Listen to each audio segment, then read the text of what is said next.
আজকে আমরা যে গল্পটা নিয়ে কথা বলবো সেটা এক কথায় অসাধারণ। একটা ইসলামিক ছোট গল্প, নাম শেষ সিজদা। মানে এই গল্পটা আসলে জীবন, বিশ্বাস আর একটা শান্ত সুন্দর সমাপ্তির কথা বলে। গল্পটা শুরুই হচ্ছে একটা গভীর কথা দিয়ে। মানুষের জীবনে যে সুখ তার নামাজে, সিজদায়। ভাবুন তো একবার, শুধু এই একটা লাইনই কিন্তু আমাদের পুরো গল্পের জন্য তৈরি করে দেয়। আমরা বুঝতে পারি এখানে জাগতিক বা পার্থিব সুখের কথা হচ্ছে না, এখানে অন্য এক ধরনের শান্তির খোঁজ চলছে। তো গল্পের প্রথম পর্বে চলুন পরিচিত হই এর প্রধান চরিত্রের সাথে। তার নাম হাফেজ আব্দুল্লাহ, আর তার জীবনটা ছিল বলতে পারেন শান্তির এক নিরন্তর খোঁজ। আচ্ছা, চলুন তো একটু দৃশ্যটা কল্পনা করার চেষ্টা করি। ধরুন একটা শান্ত মসজিদ, চাঁদের আলোয় ভেসে যাচ্ছে চারিদিক। আর ঠিক সেই সময়ে একজন বৃদ্ধ মানুষ, হাফেজ আব্দুল্লাহ, খুব ধীরে ধীরে মসজিদে ঢুকছেন। পরিবেশটা কেমন? একদম শান্ত, একদম পবিত্র। ইনি হলেন আমাদের হাফিজ আব্দুল্লাহ।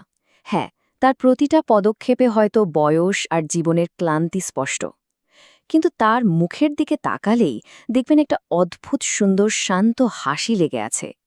মানে দুনিয়ার সব হইচই কোলাহলের বাইরে এই আল্লাহর ঘরটাই ছিল তার আনন্দের জায়গা। তার এই শরীরী ক্লান্তি আর মনের প্রশান্তির যে একটা দারুণ বৈপরীত্য, এটাই তাকে একেবারে আলাদা করে তুলেছে। এখন চলুন দেখি হাফিজ আব্দুল্লাহ তার আশেপাশের মানুষ, তার সমাজের জন্য কি রেখে গেলেন। রেখে গেলেন বিশ্বাসের এক অসাধারণ উত্তরাধিকার। দেখুন, তিনি কিন্তু গ্রামের আর ১০ জন সাধারণ বৃদ্ধের মতো ছিলেন না। না, একদমই না। তিনি ছিলেন এমন একজন মানুষ যাকে গ্রামের সবাই মন থেকে ভালোবাসত, শ্রদ্ধা করত। তার উপস্থিতিটাই যেন অন্যরকম একটা পরিবেশ তৈরি করত। এই যে টাইমলাইনটা আমরা দেখছি, এটা দারুণভাবে দেখিয়ে দেয় যে তার কাজটা কতটা প্রভাবশালী ছিল। দেখুন, অতীতে তিনি গ্রামের ছোট ছোট বাচ্চাদের কোরআন শিখিয়েছেন, আর এখন বর্তমানে সেই বাচ্চারা বড় হয়ে যুবক হয়েছে, আর তারা বিশ্বাসের পথেই হাঁটছে। আর ভবিষ্যৎ, তার শিক্ষা তো তাদের মধ্যেই বেঁচে থাকবে, প্রজন্ম থেকে প্রজন্মান্তরে। আর এটাই ছিল তার জীবনের সবচেয়ে বড় পাওয়া, সবচেয়ে বড় গর্বের জায়গা। তো এবার আমরা গল্পের সেই অংশে চলে এসেছি যেটা সবচেয়ে গুরুত্বপূর্ণ, সবচেয়ে পবিত্র, গল্পের একেবারে কেন্দ্রবিন্দুতে, শেষ সেজদা। কিন্তু তার আগে একটা প্রশ্ন, এই সিজদা জিনিসটা আসলে কি? এর মানেটা ঠিক কতটা গভীর? এটা যদি আমরা না বুঝি তাহলে কিন্তু গল্পের মূল অনুভূতিটা ধরতে পারব না। দেখুন, সিজদা হলো ইসলামে স্রষ্টার প্রতি নিজেকে পুরোপুরি সঁপে দেওয়ার সবচেয়ে সুন্দর একটা ভঙ্গি। বলা হয় ঠিক এই মুহূর্তটাতেই একজন মানুষ আল্লাহর সবচাইতে কাছে থাকে।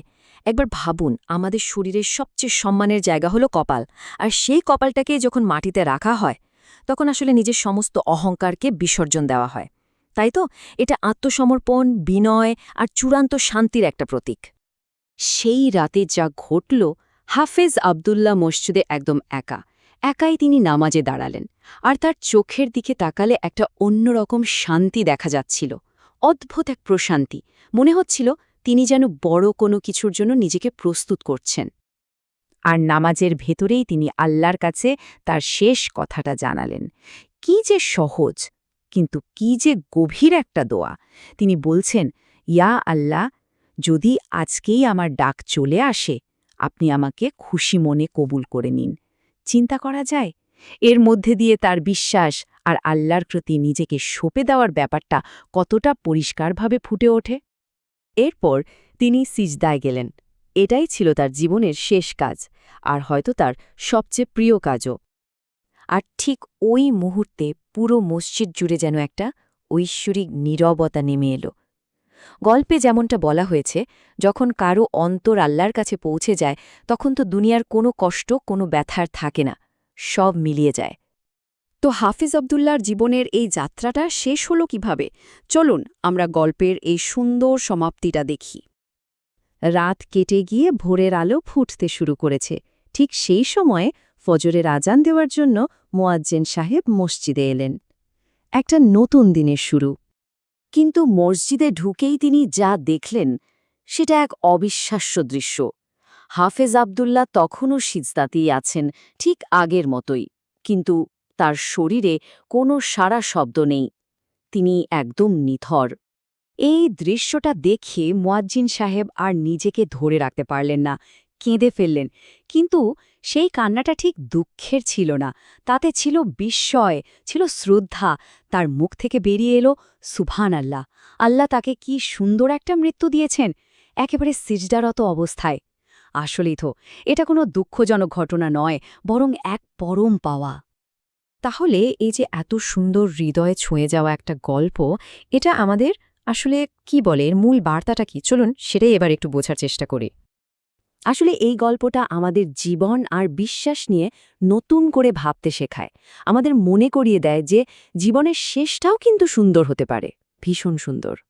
এর মূল কথা হলো, যারা এই পৃথিবীতে আল্লাহকে মন থেকে ভালোবাসে, আল্লাহও তাদের সবচেয়ে সুন্দরভাবেই নিজের কাছে ডেকে নেন। আর সেই সবচেয়ে সুন্দর উপায়টা কি? সেটা হলো সেজদা। কারণ ঠিক তখনই তো একজন মানুষ তার স্রষ্টার সবচেয়ে কাছে থাকে। আর সবশেষে গল্পটা আমাদের জন্য একটা অত্যন্ত শক্তিশালী বার্তা রেখে যায়, যেটা হয়তো পুরো গল্পের সারমর্ম।